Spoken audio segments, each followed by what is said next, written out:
Amen. All right. Well, if you saw my video on the 8 super signs, then you know that I mentioned Planet X. But we didn't talk much about it, so we're going to take a couple of sessions to talk about Planet X. You may have heard of it, you may not have heard of it, doesn't matter, because today will be an introduction to the search for Planet X. I'm going to cover a lot of biblical events without going into any explanation or details. So I am assuming that you have some knowledge and foundation of biblical events.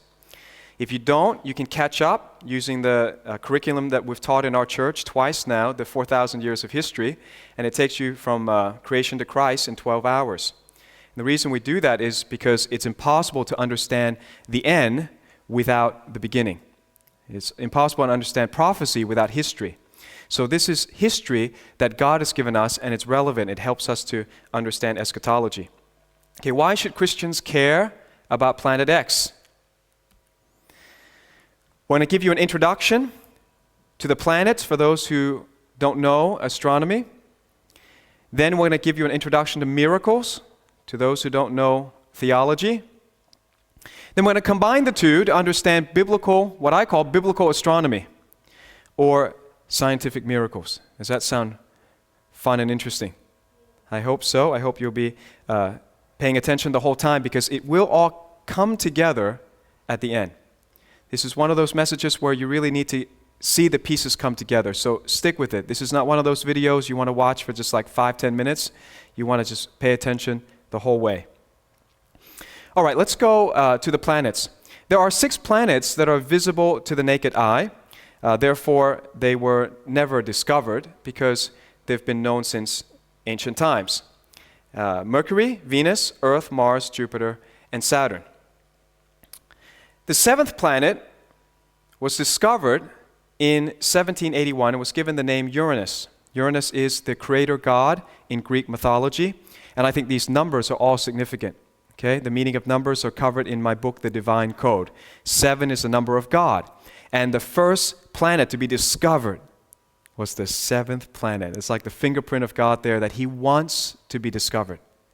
He's made things to be discovered, including Himself. He's not trying to make it difficult. But Uranus was discovered in 1781, and scientists found something strange. Uranus was not behaving according to their mathematical models or their expectations.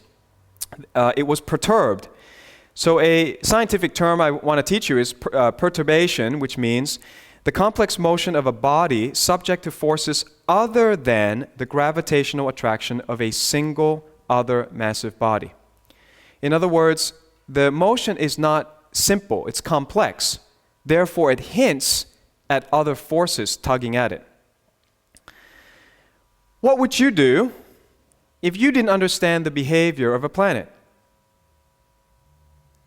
I can think of 3 options. Number 1, would you say, Uranus, you're wrong?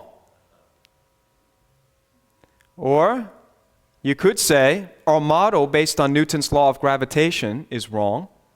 Our assumption is wrong, which may be true, because now people are opening up to the idea that the strong force in the universe is not gravitation. We've always known that.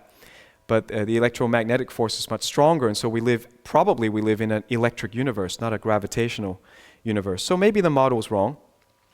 Or we say, third option, the model is right. Newton's law of gravitation is basically right. And this suggests the mass of an unseen planet. And so the 8th planet, Neptune, was discovered in 1846 because scientists took the third option. Neptune's discovery was a vindication of Newton's law of gravitation, although it doesn't explain everything. And sometimes I wish people would treat the Bible with the same wisdom that we do the planets. What do I mean by that?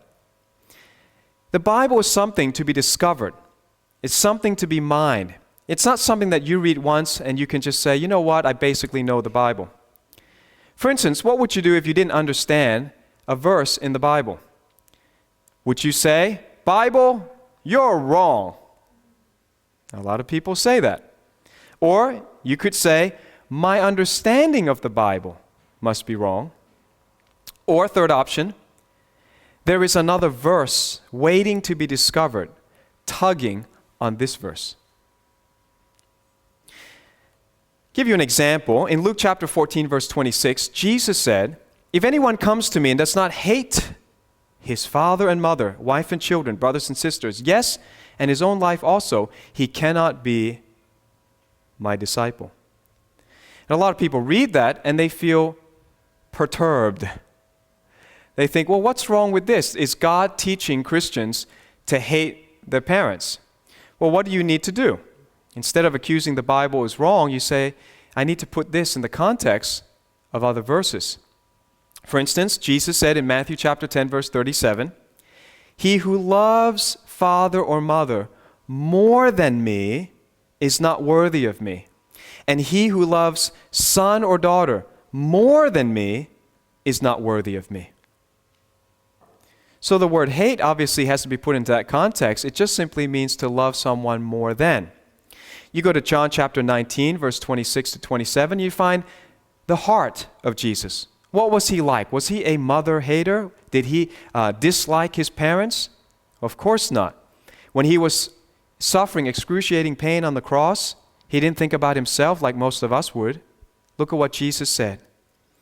When Jesus therefore saw his mother and the disciple whom he loved standing by, he said to his mother, "Woman, here's your son." In modern English, "Here's your son." Then he said to the disciple, "There's your mother." And from that hour, that disciple took her to his home. So John basically adopted Mary as his mother and took care of her until the end of her life. So what was Jesus really saying in the first verse that we read? Simply put, God must be number one. See, some people use their love for family as an excuse to not come to church.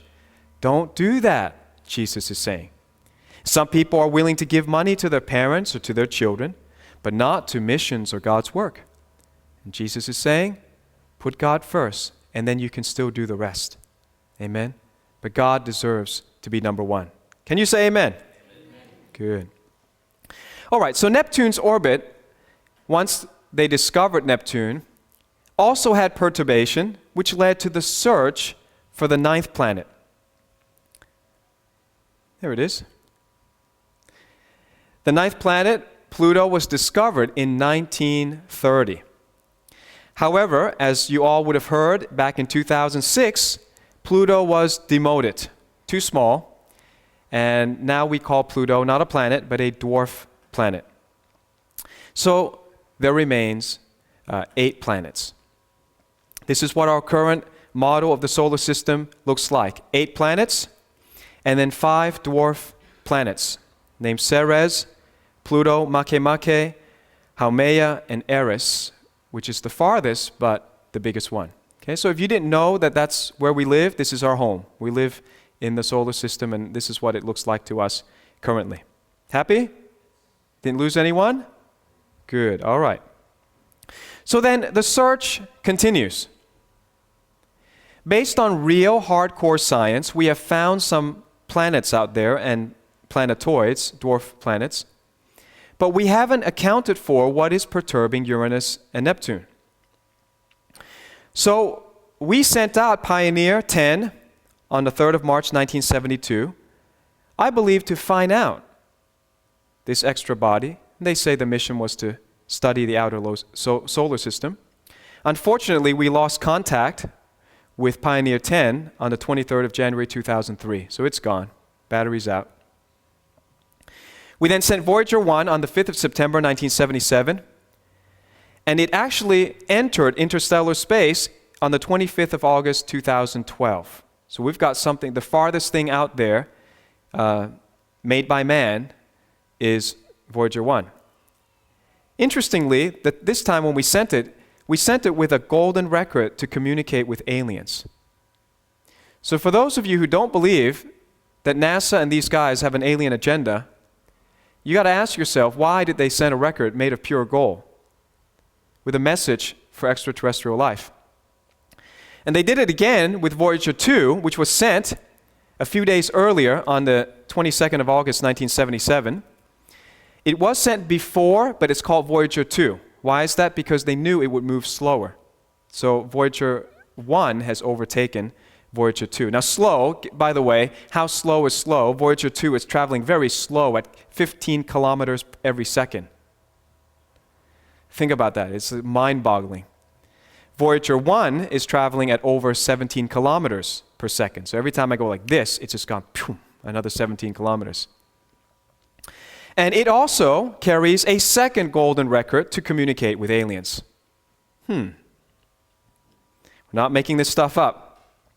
So Voyagers 1 and 2 are out there in this trajectory.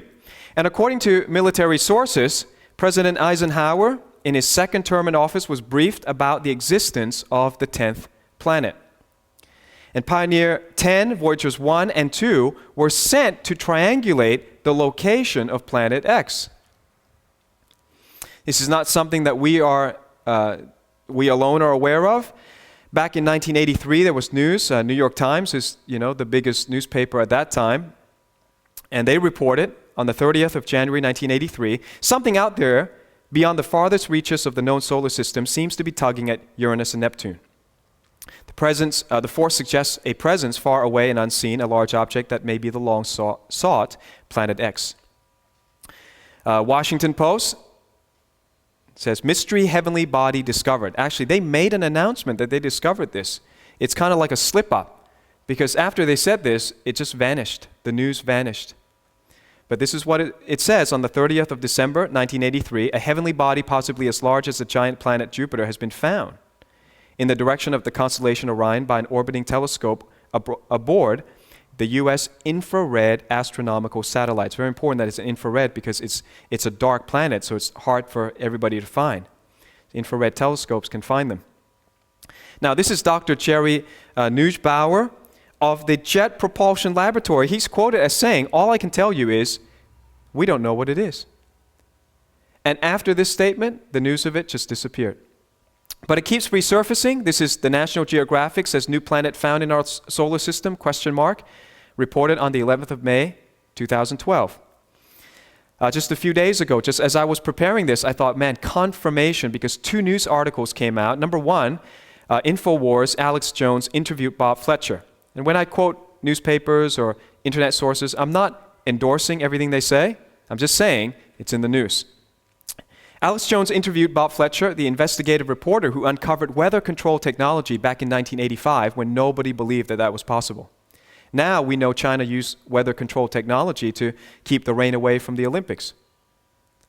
Right? So there are things going on which a good reporter would be able to find, but at the first, revelation of it, it just seems absurd, it seems ridiculous, but now it's not. Well, this same investigative reporter now says that he believes Planet X is coming back and the U.S. government is actively preparing for it. And this was quoted on the 23rd of September. So you can just count the days, only a few days ago.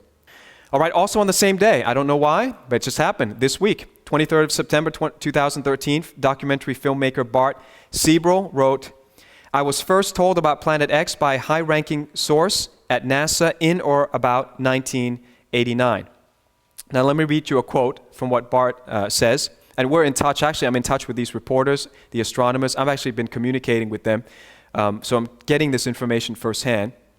Bart said, they said, this is the NASA source, its dramatic gravitational effects would cause apocalyptic disasters upon the entire Earth. The planet is pitch black and near the temperature of absolute zero, requiring very specialized infrared satellites to be observed, which only the U.S. government owns, or, you know who else owns it?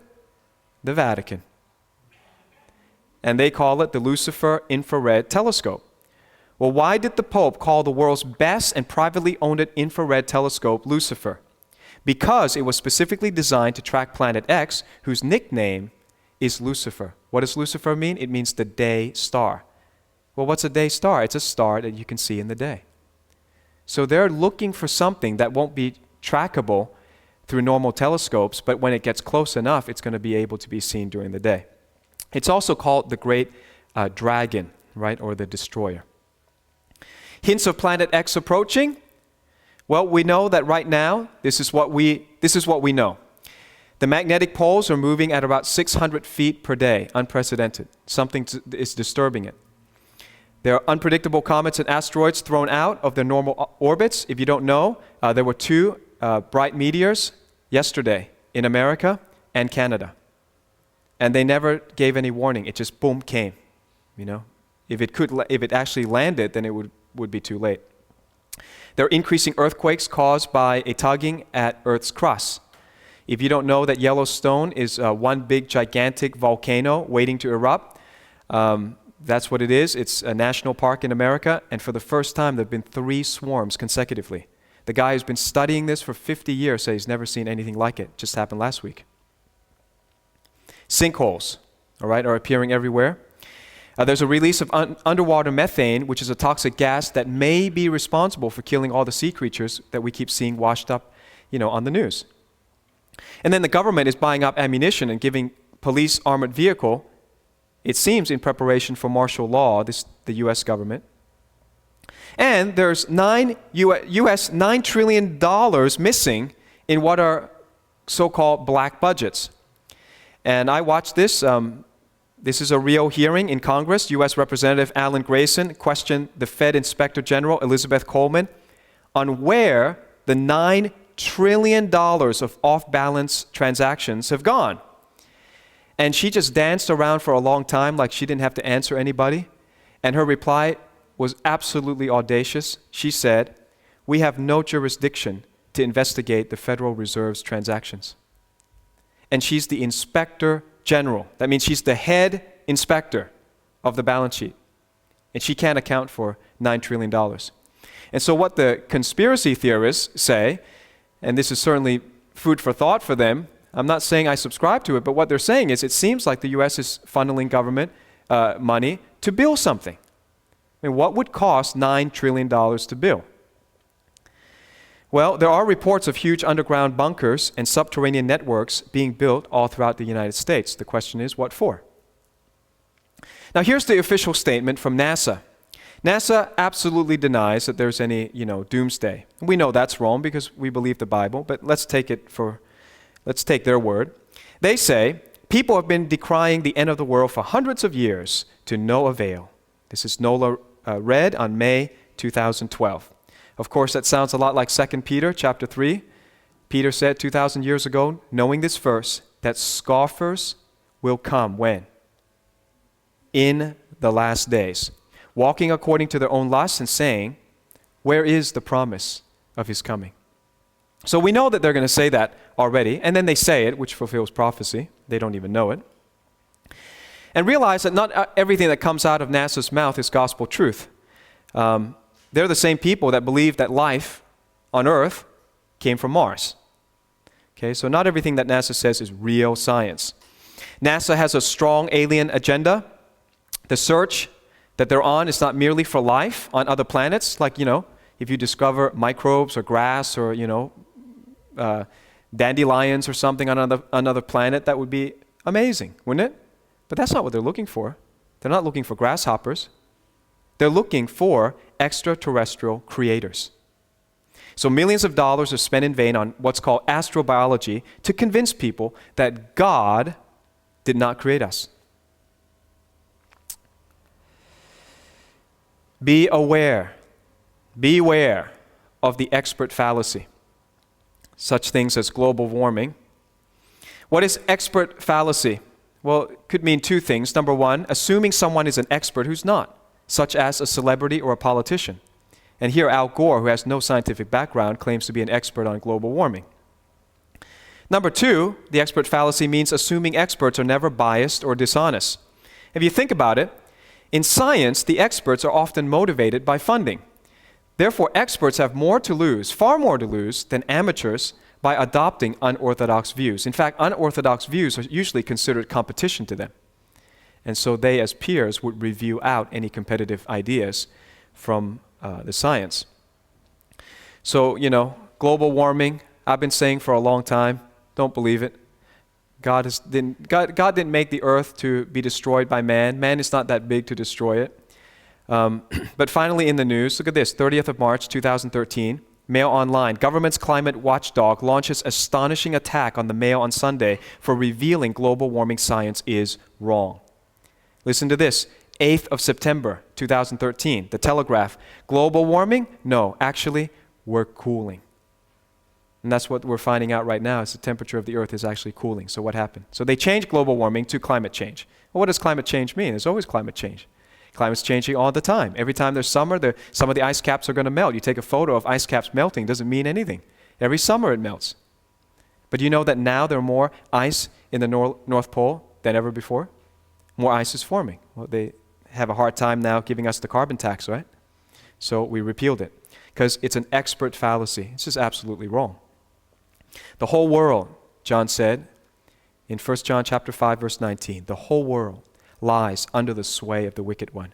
Unless you read the Bible or come to a church that teaches the Bible, you probably believe more lies than you would care to admit or examine. So NASA, let's take a look at this. NASA definitely denies that anything is coming and, they don't believe in a doomsday. And by doomsday, by the way, I'm not trying to scare you. The earth is not going to be destroyed. Jesus is just going to come back and get rid of sinners. That's a good thing. All right, so evil will end on the earth, but the earth will always continue forever and ever. And we who believe in Jesus will continue with him. Amen?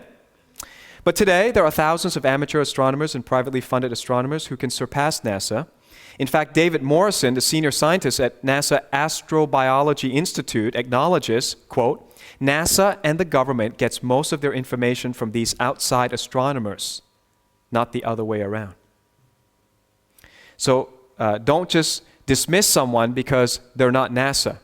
Did you know that a musician discovered, an amateur astronomer, a musician, discovered Uranus in 1781?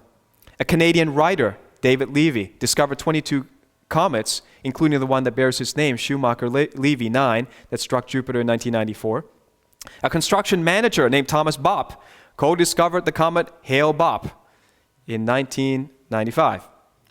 2 Russian astronomers discovered comet Ison, which is what we're expecting on Hanukkah, right? That's in the 8 super signs. Australian amateur astronomer discovered the sudden flash on Jupiter in 2009. That's still a mystery. We don't know what that flash was. It was like it just gave a signal out. I like this one the most. This is a fellow minister, the preacher of the gospel. Australian retired minister Robert Evans uses his photographic memory to spot new lights in the sky. He holds the world record for discovering supernovas, 42 so far. He uses a 12-inch telescope on his back porch. He has also written 7 books on Christian revivals in Australia, New Zealand, and the Pacific Islands. How cool is that? Amen? And here's another cool guy, Gil Broussard. He's a Christian amateur astronomer, and we've been communicating a lot, and he's been studying the evidence for Planet X by combining our knowledge of astronomy with the Bible. And Planet X could account for more than the orbits of the outer planets. It may also account for the anomalies that we find in the solar system and some biblical miracles. And that's what we're going to cover in the next session. As I promised, we're going to talk about biblical miracles, and then we're going to tie it all in to what it means for us. Right, if you like astronomy, check out A Christian Look at Astronomy, Aliens, and UFOs.